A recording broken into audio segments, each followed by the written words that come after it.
for joining us. We begin tonight with a News 4 Tucson Investigators follow-up on a story we first reported more than a year and a half ago. Yeah, we showed you how tons of fresh produce was being dumped in the Rio Rico landfill.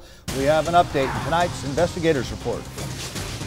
This was the scene the News 4 Tucson Investigators uncovered in February of 2017 at the Rio Rico landfill. How does that make you feel when you see this food going to waste? It hurts me to know that this product is going into the landfill.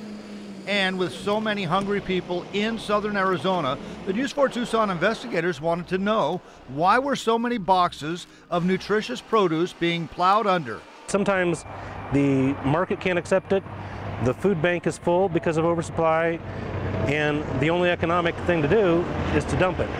And we hate to see it happen. But as a percentage of what comes through Nogales, it's a very small percentage. But all that wasted produce may soon be a thing of the past.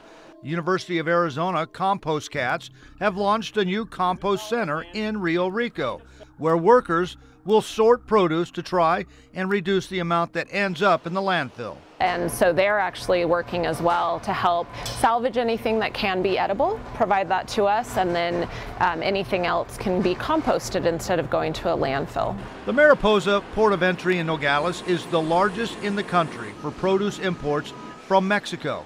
And keeping tons of that produce out of southern Arizona landfills is a big part of what this project is all about. We know that there's such a great need in the community, and so we don't want to see anything that could potentially help someone be just sent to a landfill where it's just going to be destroyed. In another development, Imperfect Produce, a produce delivery company, recently announced plans to open its first customer care center in Tucson. The company is expected to begin operations in southern Arizona sometime next year. The San Francisco-based company sources so-called ugly produce that would otherwise go to waste directly from farms and delivers it to their customer's door. A lot of it has come in through one of those ports of entry and then has basically been excluded based on cosmetic criteria or size. So, you know, what you're talking about is near and dear to our hearts and definitely something we're looking to help with.